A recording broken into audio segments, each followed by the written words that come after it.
আসসালামু আলাইকুম viewers, welcome back to my channel. আমি খালিদা আছি আপনাদের সাথে। তো আজকে আমি প্রথমে একটা রেসিপি আপনাদেরকে শেয়ার করব, সেটা হচ্ছে একটা কেকের রেসিপি। আর এই কেকটা আমি ঘরেই তৈরি করেছি একদম নিজের হাতে। আমি একটা বাটির মধ্যে ডিমের সাদা অংশটা নিয়ে নিলাম এবং এটাকে আমি উইক্স করে নিচ্ছি। আর এটা উইক্স করলে যেটা হবে, কেকটা কিন্তু অনেক সুন্দর স্পঞ্জি হবে। এরপর আমি দিয়ে দিচ্ছি 1 কাপের মতো চিনি। চিনির পরিমাণটা হচ্ছে 1 কাপের মতো দিতে হবে, নইলে আবার এটা কিন্তু চিনিটা কম হয়ে গেলে কেকটা খেতে একদমই ভালো লাগবে না। সে কারণে আমি 1 কাপের মতো চিনি দিলাম। এখানে 4 চা চামচ সয়াবিন তেল দিয়ে দিয়েছি, আপনারা চাইলে যে কোনো তেল ব্যবহার করতে পারেন। এখানে আমি দিলাম ভ্যানিলা এসেন্স 1 টিস্পুন। এখন আমি একটা চাটনি নিয়েছি, এখানে আমি 1 কাপের মতো ফ্লাওয়ার দিলাম, ময়দাটা যে কোনো ধরনের হতে পারে, এতে কোনো প্রবলেম নেই। কোকো পাউডার দিয়ে দিলাম আধা কাপের মতো, আপনারা চাইলে আরও একটু কমও দিতে পারেন, এতেও কিন্তু কেকটা অনেক ভালো হবে। এখানে দিয়ে দিলাম বেকিং পাউডার 1 টিস্পুন। তারপর এগুলোকে আমি ভালো করে ছেঁকে নেব। ছেঁকে নেবার পরে যেটুকু অংশ অবশিষ্ট থাকবে সেগুলো ফেলে দেব।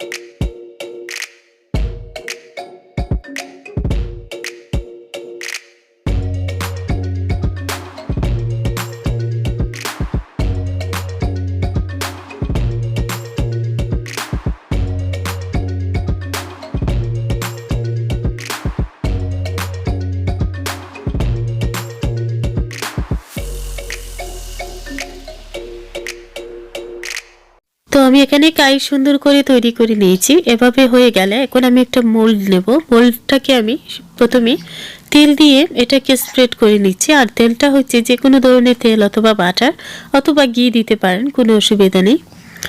তো এরপর যে আমি স্প্রেড করে নেবার পর একটা পেপারসের সাহায্যে এটাকে কাভার করে দেব, যেন অবশেষে কেকটা আবার তলাতে লেগে না যায়, সে কারণে। তো এরকম আপনারা চাইলে কিন্তু যে কোনো পেপারস অথবা যে কোনো ধরনের কাগজ দিতে পারেন। এখন আমি সবগুলোকে মোল্ডের মধ্যে নিয়ে নিচ্ছি এবং আস্তে আস্তে এগুলোকে সুন্দর করে জাকিয়ে নেব, যেন ভেতরের বাতাসটা বেরিয়ে আসে। তো আচ্ছা ভিউয়ার্স, যে কথা বলছিলাম, যারা এখনো আমার চ্যানেলটিকে সাবস্ক্রাইব করেননি, প্লিজ আমার চ্যানেলটিকে সাবস্ক্রাইব করে নেবেন। আর পাশে থাকা বেল আইকনটিতে প্রেস করতে ভুলবেন না। আর যারা আমার চ্যানেলটিকে অলরেডি সাবস্ক্রাইব করে ফেলেছেন, আমি আপনাদের কাছে অনেক কৃতজ্ঞ। অনেক অনেক ধন্যবাদ আপনাদেরকে। তো এখানে আমি একটা পাতিল নিয়েছি ননস্টিকের, এবং এই ননস্টিকের পাতিলটা কিন্তু একদমই পুড়ে যাবে না, যে কারণে আমি তলার মধ্যে কোনো রকম পানি অথবা বালি কিছুই দেইনি। তো এটার মধ্যে আমি একটা স্ট্যান্ড বসিয়ে কেকের মোলটা বসিয়ে দিয়েছি। দেখতে পাচ্ছেন 40 মিনিটসের পর আমার কেকটা কিন্তু একদম পারফেক্টলি হয়ে গেছে। আর এটা তৈরি হতে মাত্র 40 মিনিটস লেগেছে, আর 40 মিনিটসের মধ্যেই কিন্তু একদম পারফেক্টলি হয়ে গেছে। আপনারা চাইলে কিন্তু এটাকে বারবার খুলে দেখতে পারেন এটা হয়েছে কিনা, এটা কিন্তু খেয়াল রাখতে হবে, কারণ আমি যেহেতু এটা চুলায় তৈরি করেছি সে কারণে। এটা কিন্তু ওভেনে তৈরি করলে আরও সুন্দর একটা কেক তৈরি হবে। তো আমি সবার সুবিধার্থে আমি এটা দেখিয়ে দিয়েছি শুধুমাত্র চুলার মধ্যে। উপরের বাড়তি অংশটা কেটে নিলে কিন্তু কেকটা দেখতে অনেক সুন্দর লাগবে, যে কারণে আমি উপরের বাড়তি অংশটা কেটে নিলাম। এখন আমি মোল্ড আউট করে নিচ্ছি। আর এই মোল্ড আউট করার জন্য যে কেক প্লেটটা ব্যবহার করছি, এটা আসলে অতটা বেশি দাম না, মাত্র 1 পাউন্ড, যে কোনো মার্কেটেই পেয়ে যাবেন। বাংলাদেশের কথা বলতে পারছি না, তবে এই দেশে এগুলোর দামটা অতটা বেশি না। আপনারা চাইলেই কিন্তু হাতের নাগালে খুঁজলেই পেয়ে যেতে পারেন। এখন আমি পেপারসগুলো খুলে নিচ্ছি। দেখতে পাচ্ছেন অনেক সুন্দর হয়েছে, কিন্তু এটা একটুও পুড়েনি, এদিক সেদিক কিছু হয়নি, খুব সুন্দর হয়েছে। এখন আমি মাঝখান থেকে কেকটাকে 2 পিস করে দিচ্ছি। আর এটা আমি তৈরি করছি স্পেশালি আমার পরিবারের জন্য। ভ্যালেন্টাইন্স ডে মানে কিন্তু শুধুমাত্র দুজন না,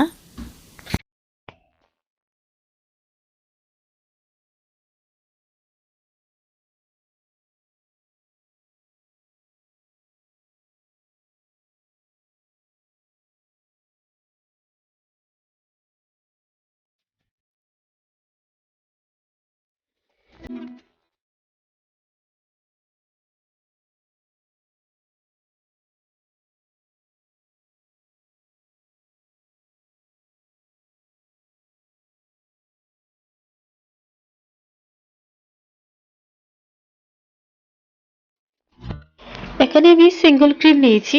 এখন আমি এটাকে ভালো করে মিক্স করে নেব, তারপর কেকের উপরে এটাকে স্প্রেড করছি।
হয়ে গেল অনেক সুন্দর কেক। আসলে কেমন হয়েছে সেটা আমি বলতে পারবো না, কারণ এটা হচ্ছে আমার লাইফের সেকেন্ড কেক তৈরি করা। আর এটা কেন তৈরি করলাম একটু বলে দিই। তো আমাদের অ্যানিভার্সারি যখন ছিল তখন কিন্তু আমরা বাংলাদেশে ছিলাম। তো আমি কিন্তু বাংলাদেশে ওনাকে প্রেজেন্ট দিয়ে দিয়েছিলাম, একটা টি শার্ট দিয়েছিলাম। আর আমি কিছু নেইনি, কারণটা হচ্ছে যে আমরা অ্যানিভার্সারির আগে একটা স্বর্ণের শপে গিয়ে একটা ব্রেসলেট আমরা ডিপোজিট দিয়েছিলাম, তারপরে আর ওইটা আনা হয়নি। আমরা আসলে বাংলাদেশে চলে গিয়েছিলাম, যে কারণে আনা হয়নি। তো বাংলাদেশ থেকে আসার পর ওইটা গতকাল আমরা আনলাম, মানে ডিপোজিট তো অলরেডি দিয়ে গিয়েছি স্বর্ণের শপে, ওইটা আমাদের জন্য রেখেছিল। তো ওইটাই আমার হাজবেন্ড গতকাল আমাকে কিনে দিলেন। একদিকে ভ্যালেন্টাইন্স আর অন্যদিকে অ্যানিভার্সারি। আসলে ভ্যালেন্টাইন্সের বিশ্বাসী আমি না, কারণ হচ্ছে যে ভালোবাসা কিন্তু প্রতিদিনের। আমরা বিশেষ করে আমার মনে হয় ভ্যালেন্টাইন্স ডেটা শুধুমাত্র একটা নির্দিষ্ট দিনকে বলা হয়েছে, যেটাতে আসলে স্পেশালভাবে স্পেশালি সেলিব্রেশন করা হয়। বাট আমি কিন্তু এটা থেকে একটু এখন দূরে, কারণ হচ্ছে ভালোবাসা কিন্তু প্রতিদিনের। হাজব্যান্ড ওয়াইফদের ভালোবাসার কথা যদি বলা যায় তাহলে কিন্তু কাছে মনে হয় আমরা মাঝের মধ্যে এরকম কিছু দিনে কিছুটা সময় একসাথে সেলিব্রেট করা উচিত। আর অন্য দিক থেকে যদি বলা হয় যে ভালোবাসা দিবস, যাদের বিবাহ হয়নি, মানে যারা এখনো ম্যারেজ না, তাদের জন্য আসলে এই ভালোবাসা দিবসটা উচিত না। কারণ হচ্ছে যে অবশ্যই ভালোবাসা দিবস পালন করুন, সেটা হচ্ছে বিয়ের পরে। আর আমি কিন্তু শুধুমাত্র কোনো স্পেশাল দিনে না, এমনিতেই মাঝের মধ্যে বাইরে গিয়ে খাওয়া দাওয়া করতে পছন্দ করি ওনার সাথে। আর আমরা দুইজন মিলে কিছু সুন্দর সময় স্পেন্ড করতে, সেটাও কিন্তু আমার ভীষণ রকমের ভালো লাগে। আমাদের প্রত্যেকের লাইফে কিন্তু এরকম করা উচিত, কারণ হচ্ছে সংসার এমন একটা লাইফ যেখানে আসলে লং টার্ম আমাদেরকে বিলং করতে হচ্ছে। আর একসাথে দুটি মানুষ থাকতে গেলে কিন্তু ঝগড়াঝাটি খুনসুটি এটা হবে, এটা আসলে কারো ফ্যামিলি থেকে দূরে না। তারপরেও কিন্তু আমাদেরকে একটা সময় একে অপরের প্রতি একটু হলেও মানে সময়টা দেওয়া উচিত, যে সময়টা দুজন একসাথে কিছুক্ষণ আসলে গল্প করার মাধ্যমে হোক, অথবা এক কাপ চা খাওয়ার মাধ্যমে হোক, অথবা রেস্টুরেন্টে বসে খাওয়া দাওয়া করে গল্প করার মাধ্যমে হোক। এই জিনিসগুলা কিন্তু স্বামী স্ত্রীর মধ্যে একান্তভাবে কিছুটা সময় বের করা উচিত। আর আমরা যারা সংসারে এতটাই ব্যস্ত হয়ে পড়েছি যে বাচ্চাদেরকে নিয়ে, বিশেষ করে কিন্তু নারীরা সবচেয়ে বেশি বিজি, কারণ বাচ্চাদেরকে সামলানোর কাজটা কিন্তু নারীদেরকেই করতে হয়, ঘরের খুঁটিনাটি কাজ থেকে শুরু করে।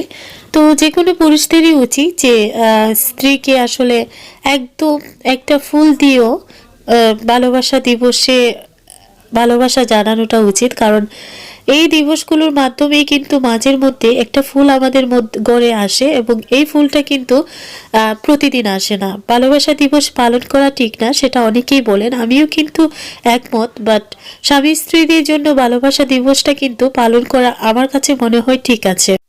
আর হাজব্যান্ডরা কিন্তু আমাদের জন্য অনেক কষ্ট করে, আমাদের জন্য আসলে তাদের পুরো লাইফটাই। তো সব নারীদেরই উচিত হাজব্যান্ডদের জন্য কিছু একটা করা। আমি ওনার জন্য আজকে কেক তৈরি করেছি, শুধুমাত্র মানে উনি কিন্তু কেক খেতে অনেক পছন্দ করেন তাই, আর বাচ্চারাও কিন্তু খেতে পছন্দ করে। তো আসলে ভালোবাসা শুধু হাজব্যান্ডের জন্য না, আমার বাচ্চাদের জন্য অবশ্যই। আর মা বাবার জন্য তো আছেই, কিন্তু মা বাবা তো পৃথিবীতে বেঁচে নেই। তো আজকে যদি মা থাকতেন, সবার আগে আমার মাকে কিন্তু একটা প্রেজেন্ট পাঠিয়ে দিতাম, বাট সেই ভাগ্যটা এখন আর আমাদের নেই। তো আমাকে অবশ্যই কমেন্টস করে জানাবেন যে আমার আজকের কেকটা কেমন হয়েছে। মানে খেতে কিন্তু ভীষণ দারুণ হয়েছে, বাট আমি দেখতে কেমন হয়েছে সেটা আসলে বুঝতে পারছি না। আর আমার ঘরে কিন্তু কেকের কালার একটাই ছিল, যেটা আমি ইউজ করলাম। আরও দুই একটা কালার থাকলে হয়তো বা কেকটা দেখতে আরও একটু সুন্দর লাগতো। যাই হোক, যতটুকু হয়েছে আলহামদুলিল্লাহ। তো আমি অপেক্ষা করছি উনি কাজ থেকে আসবেন। আসলে পুরুষরা নারীরা সবাই কর্মব্যস্ত, আর সব নারীদেরই উচিত বাচ্চাদেরকে ঘুম পাড়ানোর পর স্বামীকে নিয়ে একটু সময় গল্প গুজব করা, একটা সিনেমা দেখা, অথবা মানে একটু পুরনো অ্যালবামগুলোকে খুলে স্মৃতিচারণ করা। বিয়ের অ্যালবামটাও খুলতে পারেন, এটা কিন্তু উচিত। নইলে আবার লাইফটা একঘেয়ে হয়ে যাবে। আমি চাই না আমার লাইফটা, স্পেশালি আমার ম্যারেজ লাইফটা একঘেয়ে হয়ে যাক। কারণ একঘেয়ে লাইফটা কিন্তু এভাবেই হয় যখন আমরা কোনো একই রকমের লাইফটা মানে স্পেন্ড করি, কোনো রকম সেখানে সেলিব্রেশন করি না, কোনো রকম দুজন মিলে টাইম স্পেন্ড করি না।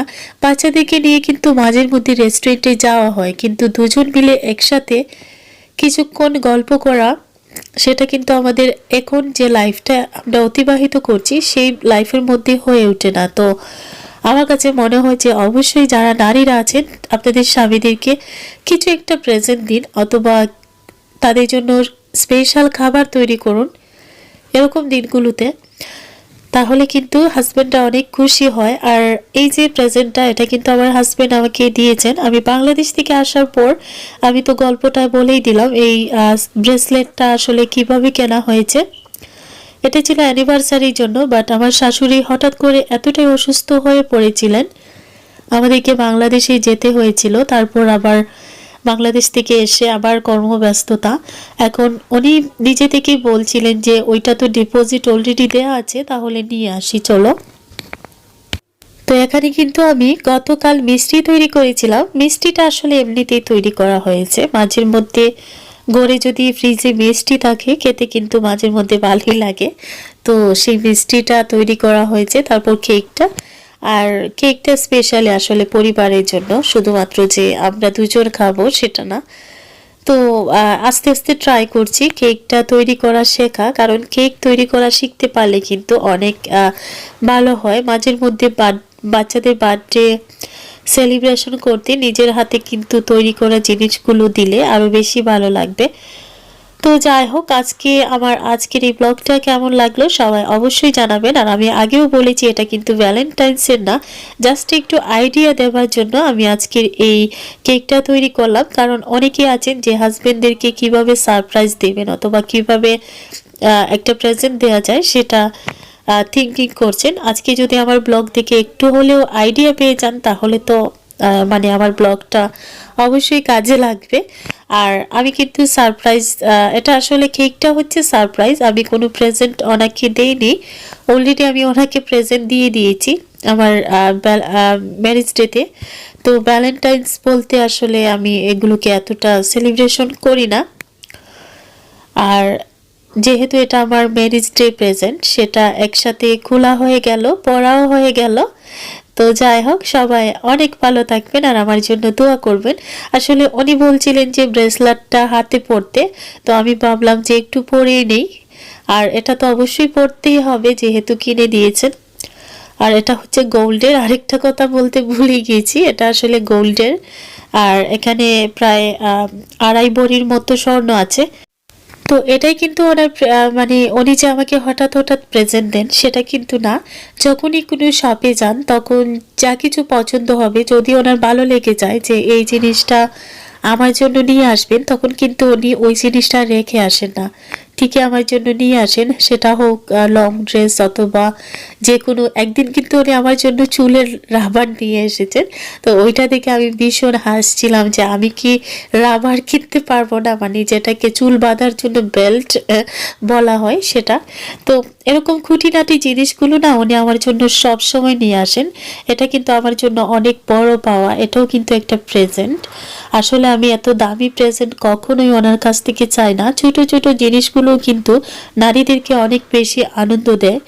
আর পুরুষদেরকেও কিন্তু নারীদের উচিত কিছু না কিছু প্রেজেন্ট দেওয়া, হোক সেটা অ্যানিভার্সারি, হোক সেটা ভ্যালেন্টাইন্স অথবা যে কোনো স্পেশাল দিন হতে পারে, বার্থডে। তো এগুলো কিন্তু অবশ্যই সেলিব্রেশন করবেন, এতে কিন্তু আমাদের মনটা ক্ষণিকের জন্য হলেও অনেক আনন্দিত হয়। তো সবাই অনেক ভালো থাকবেন, আমাদের দুজনের জন্য অনেক দোয়া করবেন। আল্লাহ হাফেজ।